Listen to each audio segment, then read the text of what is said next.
The GPS said the same thing every morning for 3 weeks. Return to 428 Maple Grove Lane. My name is William. I am 27 years old, and I bought this truck off Craigslist for $4,000 because my old sedan died and I needed something reliable for work. I drive delivery routes for Halberd Design in Sioux Falls, South Dakota. The truck ran fine, no mechanical issues. Just this one strange thing with the navigation system. I tried resetting it. I deleted the address manually. I even pulled the fuse and let the whole system reboot. Every time I started the engine, within 5 minutes, that address appeared on the screen with a calm female voice saying, "Return to 428 Maple Grove Lane." At first, I thought it was a glitch. Maybe the previous owner had programmed it as a favorite location and it got stuck in the system somehow. I looked up the address online. It was a residential street on the east side of town, near the old industrial district. Nothing special about it, just a regular neighborhood. I asked my roommate about it. He thought it was funny, said maybe the truck was haunted. I did not find it funny. I found it annoying, but I also found it hard to ignore. The truck had belonged to a man named Peter. That was all the Craigslist ad said. No last name, no backstory, just a phone number and a price. When I met him to buy it, he was around 60 years old, gray hair, quiet. He barely said 10 words to me, handed over the title, took the cash, and walked away. I remember thinking he looked sad, but I did not ask why. 3 weeks in, I started noticing other things, small things. A faded St. Christopher medal hanging from the rearview mirror. A scratch on the dashboard that looked deliberate, like someone had carved initials into it, but they were worn down now, unreadable. A smell in the cabin that reminded me of old leather and something else I could not place. Aftershave, maybe. Then one morning I was sitting in the driveway drinking coffee before my shift, and the GPS turned on by itself. The engine was not even running. The screen lit up and that address appeared again. This time, the voice was different. It sounded almost urgent. Return to 428 Maple Grove Lane. I sat there staring at it for a long time. My hand was shaking a little when I set the coffee down. I did not believe in ghosts or anything like that. But I also did not believe in coincidences anymore. Something was pulling me to that address, and I knew I had to go. I grew up in Rapid City with my mom and my older sister Jenna. My dad left when I was 8, just walked out one day and never came back. My mom told me he had his reasons, but she never said what they were. For years I wondered if it was my fault, if I had done something wrong, if I had been a better kid, maybe he would have stayed. I stopped asking about him when I turned 15. My mom looked too tired every time his name came up. Jenna told me to let it go. She said some people were not meant to be in your life, and trying to hold on to them just made everything worse. I believed her. I moved on. When I turned 18, I joined the Army. 4 years of service. I did my time, came back home, and tried to figure out what came next. I bounced around a few jobs before landing the delivery gig with Halberd Design. It paid the bills. It kept me busy. That was enough. I had never been the kind of person who asked too many questions. I took things at face value. If someone told me something, I believed them unless I had a reason not to. That was how I operated. It made life simpler. But this truck situation was different. It felt personal, like something was reaching out to me specifically, and the more I tried to ignore it, the louder it got in my head. I started having dreams about the address. Not nightmares exactly, but strange, disjointed images. A front porch with peeling paint. A man standing in a doorway. A kid riding a bike down the street. None of it made sense, but it felt familiar in a way I could not explain. One night I was lying in bed scrolling through my phone when I found an old photo album my mom had given me years ago. I had not looked at it in forever. Most of the pictures were from when I was a baby or a toddler. My mom holding me, Jenna making faces at the camera, and then I found one that stopped me cold. It was a picture of my dad. He was standing next to a truck. Not the same model as mine, but close. Same color, same general shape. He was smiling, one hand on the hood, the other holding a set of keys. I stared at that photo for a long time. My chest felt tight. My hands were sweating. The next morning I called in sick to work. I got in the truck, started the engine, and let the GPS guide me to 428 Maple Grove Lane. The house was smaller than I expected. Single story, pale yellow siding, a chain-link fence around the front yard. The lawn needed mowing. There was a dented mailbox at the curb with no name on it. I parked across the street and sat there for a while, engine idling, hands gripping the steering wheel. A man walked out onto the porch. He was older, maybe mid-60s, with gray hair and a flannel shirt.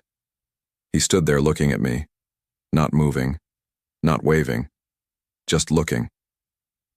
I turned off the engine. My heart was pounding. I opened the door and stepped out onto the sidewalk. The man walked down the porch steps slowly, like his knees hurt.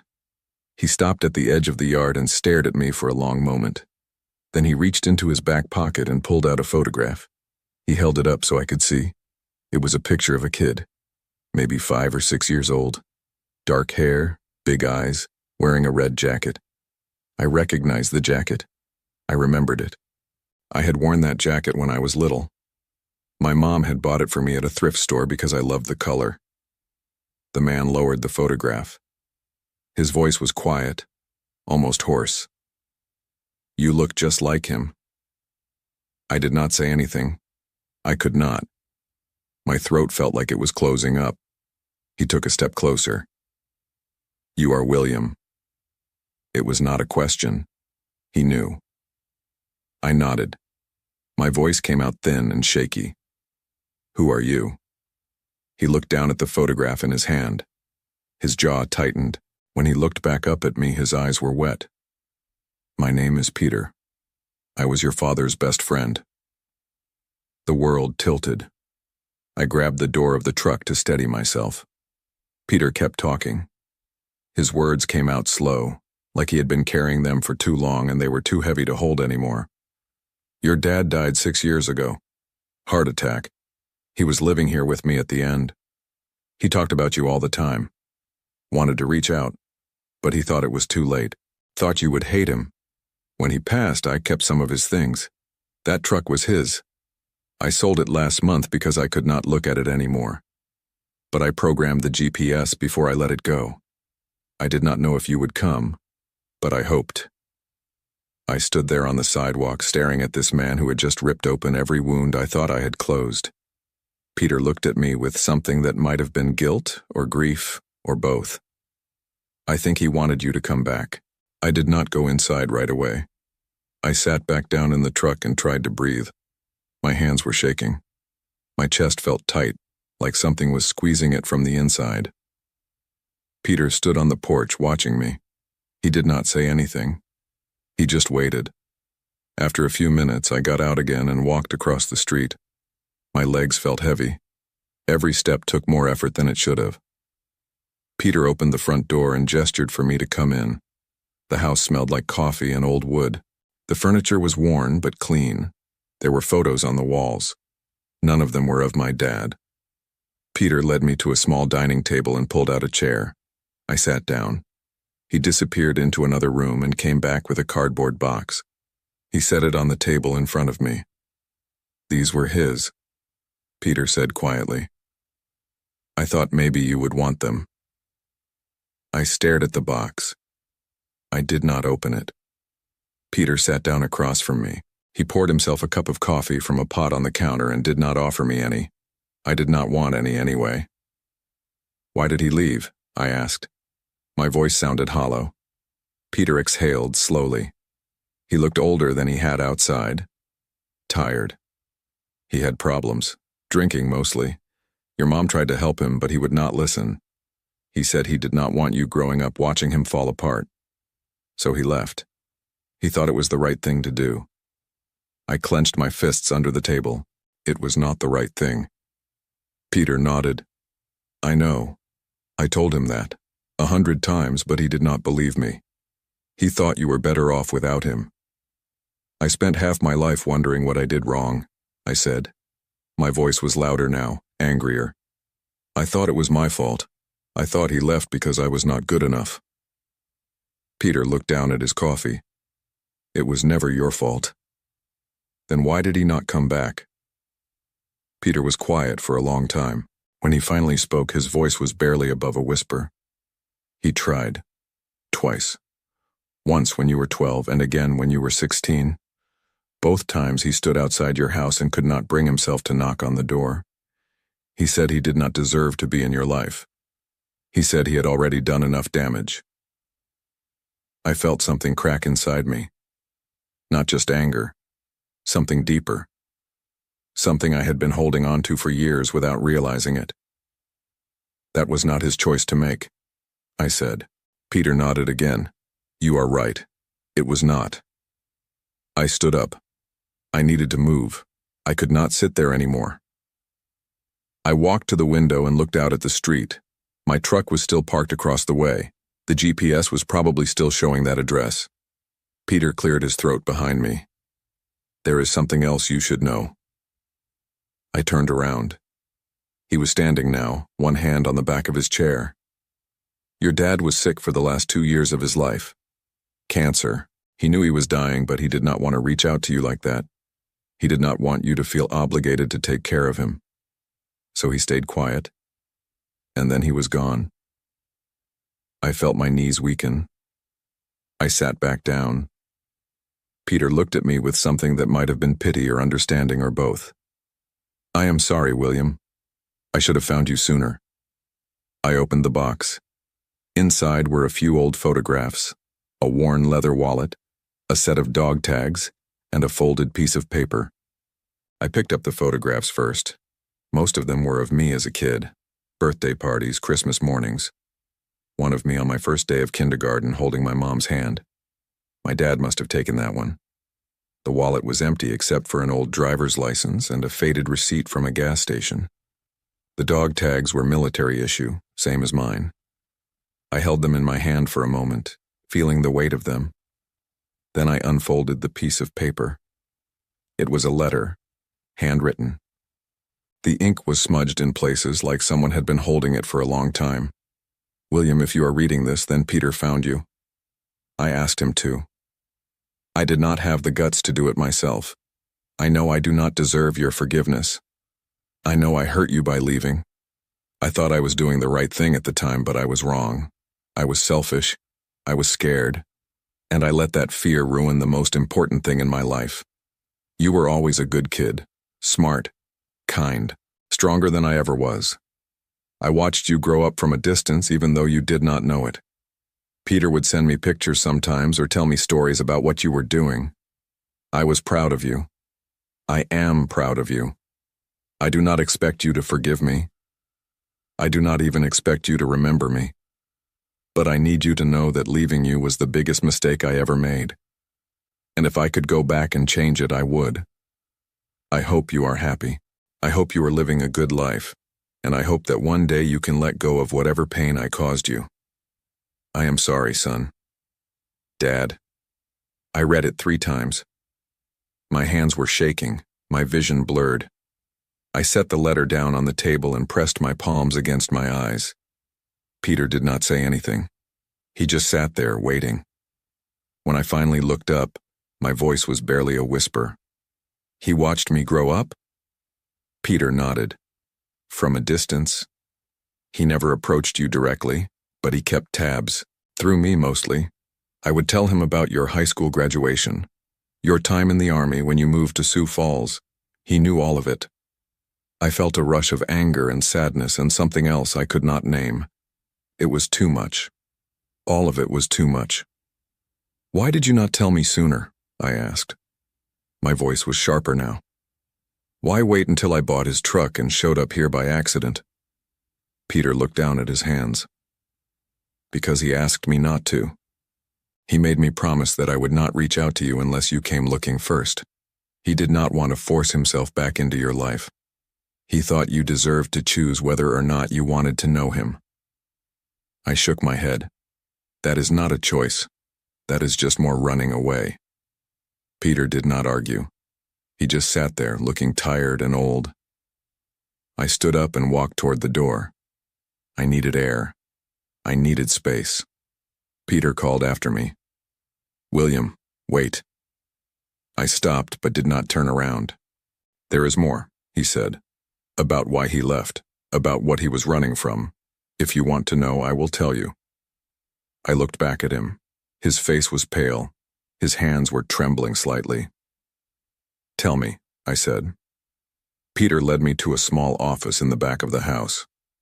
There was a desk covered in papers, a filing cabinet in the corner, and a corkboard on the wall with old photographs pinned to it. He pulled a folder from one of the drawers and handed it to me. Inside were documents, legal papers, court records, medical reports. "Your dad was not just an alcoholic," Peter said. "He had PTSD from his time in the military. He never dealt with it, never got help, and it got worse after you were born. He started drinking more, started having nightmares. Your mom tried to get him into therapy, but he refused. He said he could handle it on his own." I flipped through the papers. There were hospital admission forms, police reports. One of them mentioned a DUI, another mentioned a bar fight. My dad had a record I never knew about. Peter continued. "He was ashamed. He did not want you to see him like that. So he left. He thought if he was not around, you would have a better chance at a normal life. He thought he was protecting you." I set the folder down on the desk. My jaw was tight. "He was wrong." Peter nodded. "I know. I told him that. But he did not listen. He was too deep in his own head, too convinced that he was the problem." I looked at the corkboard. There were photos of my dad when he was younger, smiling, healthy. One of them showed him holding a baby. Me, probably. He looked happy in that photo, like he had everything figured out. "What happened after he left?" I asked. Peter sat down in the desk chair. He looked exhausted. "He moved around a lot for the first few years. Different jobs, different towns. He kept drinking, kept spiraling. Then about 10 years ago, he hit rock bottom. Ended up homeless for a while. That is when I found him. I brought him here, got him into rehab, helped him get back on his feet. He stayed sober for 3 years. Longest stretch he ever had. And then he got sick. Cancer. Stage 4. He fought it for a while, but it was too far gone. He spent the last 6 months of his life in that bed." Peter pointed toward the hallway. "He talked about you every day, wanted to call you, wanted to write you, but he could not bring himself to do it. He said he did not want your last memory of him to be some dying stranger asking for forgiveness." I felt something break inside me, not anger this time, just grief, raw and heavy. "He should have called," I said.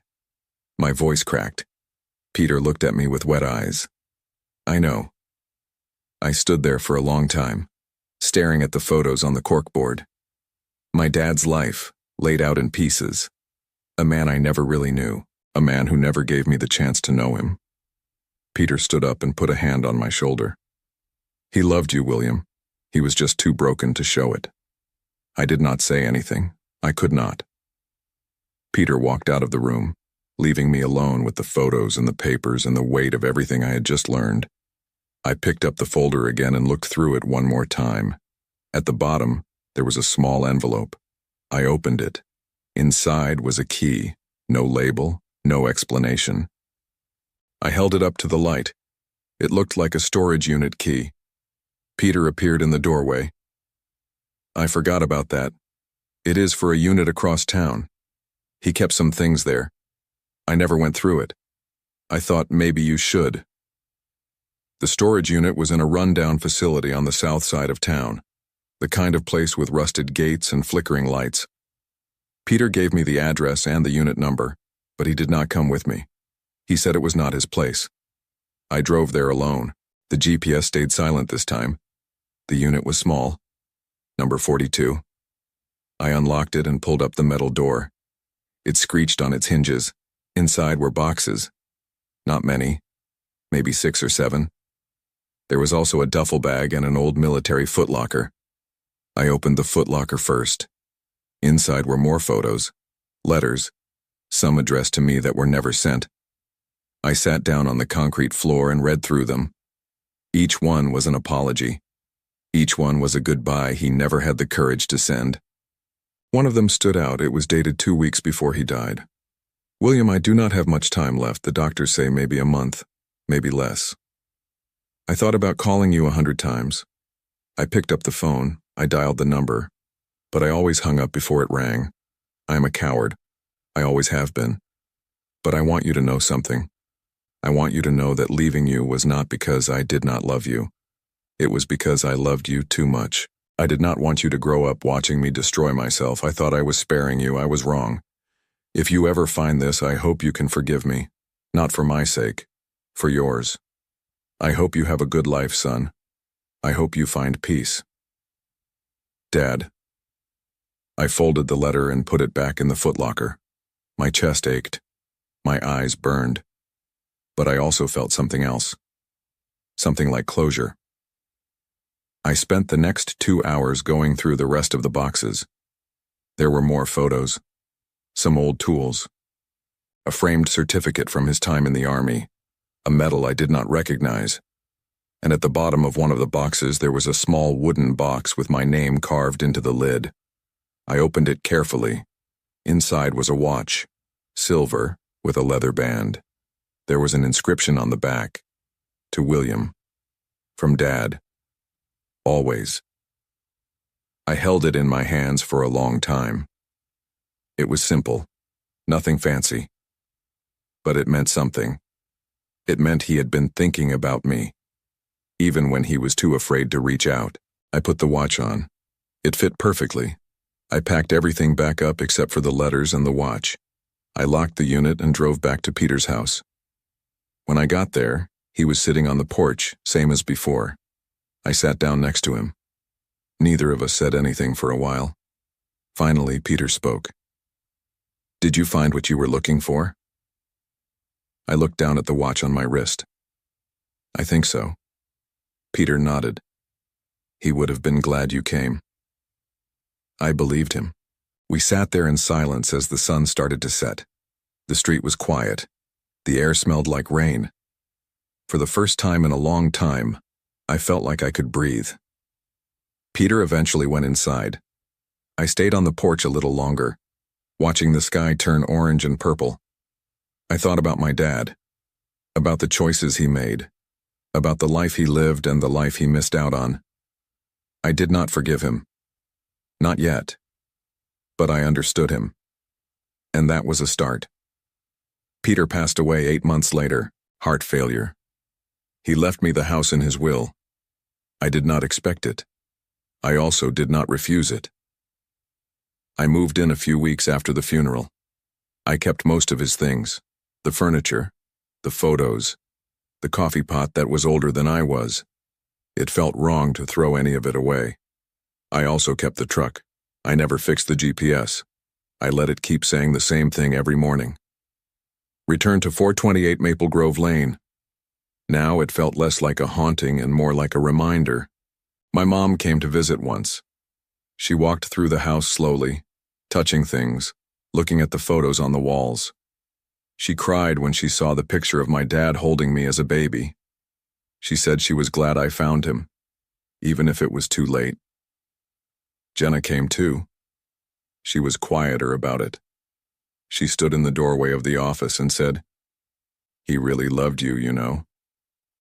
I nodded. "I know." The letters my dad wrote sat in a drawer in the office. I read them sometimes, not often, just when I needed to remember that he tried even if he failed. I started wearing the watch every day. It became part of me, a piece of him I could carry without the weight of his mistakes. I thought about reaching out to other family members, people my dad might have known, but I decided against it. This story was not about finding more answers. It was about accepting the ones I already had. One morning, I was sitting on the porch with a cup of coffee when a kid rode by on a bike. He waved at me. I waved back. It reminded me of the dreams I had before I came to this house. The images that did not make sense at the time. They made sense now. I thought about my dad standing outside my house when I was 12, too scared to knock, too ashamed to face me. I wondered what would have happened if he had. if things would have been different. Maybe they would have. Maybe they would not have. All I knew was that I stopped blaming him. I stopped blaming myself. I sold the delivery truck I had been driving for work and kept my dad's truck instead. I still drove routes for Halberd Design, but now I drove them in a truck that meant something. Every time the GPS turned on and said, "Return to 428 Maple Grove Lane," I smiled, because I was already there. The antagonist in this story was not a person. It was fear. My dad's fear of facing me, my fear of not being good enough, Peter's fear of breaking a promise. Fear took my dad away from me. Fear kept him from reaching out. Fear made him die alone, carrying regrets he never got to resolve. But fear did not win in the end, because I came back. I found him. And even though he was gone, I got to know him. I got to understand him. And that was something fear could never take away. My dad spent his last years wishing he had been braver, wishing he had knocked on that door, wishing he had made a different choice. He did not get that chance. But I did. And I took it. And that made all the difference.